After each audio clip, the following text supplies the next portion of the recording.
All right, joining me now, the Director of Operations and Training for the London-based security firm Trojan Consultancy and a former Royal Protection Officer who served proudly from 2007 to 2013, Simon Morgan.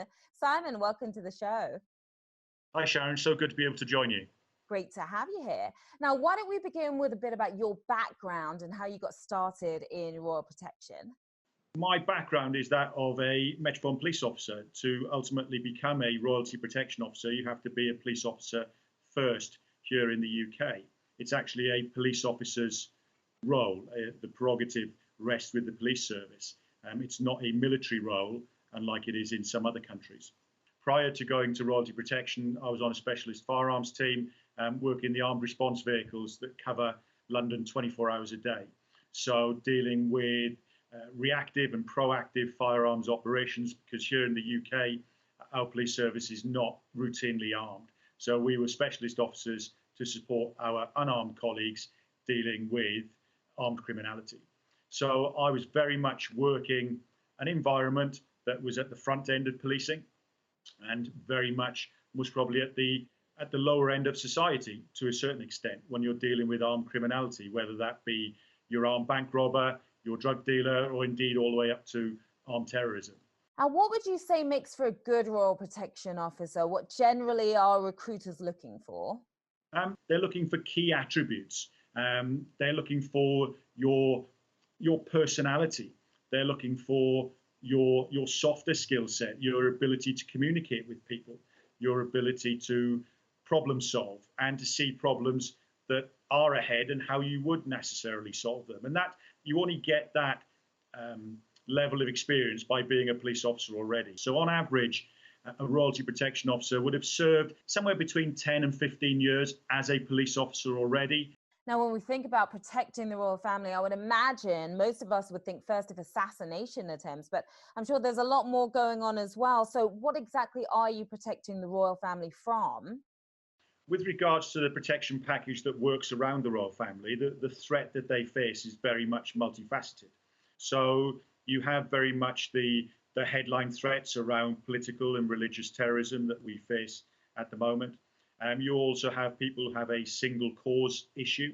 Many years ago, we had a campaign group called Fathers for Justice who were working towards greater rights for divorced fathers. They staged several different protests in and around Buckingham Palace.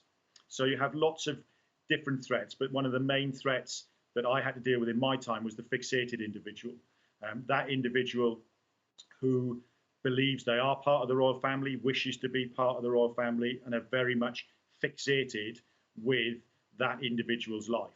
They will sit very much in isolation and they will plan their campaign in some cases, which normally stems from they become a letter writer first, then they become an attendee at events, and eventually there is normally a critical incident whereby they will have some form of intervention. And those are most probably the three widest sets of circumstances. One specific incident I wanted to ask you about, the 1974 attempted kidnapping of Princess Anne. As I'm sure you're well aware, Anne, who was only 23 at the time, was returning to Buckingham Palace with her first husband, Captain Mark Phillips, after a charity event when her car was suddenly blocked by another vehicle. The driver, a man by the name of Ian Ball, immediately got out and started shooting. Scary stuff. Here's a look at some of the news coverage from the time. Good evening. There's been an assassination attempt on Princess Anne and Captain Mark Phillips, but they escaped unhurt. The gunmen opened fire on their car 200 yards from Buckingham Palace. Their private detective, their chauffeur, and a policeman on point duty were wounded in the shooting. So was a man who was walking past. As I understand it, the driver and Princess Anne's bodyguard were hurt. Then a policeman on point duty ran up. He was turned on by the gunman and shot at point-blank range. With me now is somebody who witnessed the whole incident, Miss Sammy Scott. I think they were very brave, actually, because there was a time when they were completely on their own in this car. There was nobody with them at all. They were completely on their own, and this maniac was rattling the door and shooting and trying to get in, and they were right over the other side of the car trying to get away from this gun. You know, it must have been terribly scaring for them, I think. As you just heard, it was originally reported as an assassination attempt, but later it was revealed that Ian Ball had actually been trying to kidnap the princess. And while he'd been ordering out of the car at gunpoint, Anne now famously replied, "Not bloody likely," which I absolutely love. So I'm curious, what effect did this have on royal protection? I'm assuming some changes would have been made rather quickly. What took place on that evening actually saw the creation of the Royalty Protection Department that we see now. Prior to that, it was very much a different model based on individual protection officers. Now you're looking at whole teams of protection officers. You're looking at totally different tactics involving certainly how you move the royal family around, and certainly how you protect the royal family in residences. So the 1974 incident was very much a watershed in British protection and created the department that is now in existence. Okay, now looking back, what would you say were some of the most dangerous situations you personally faced?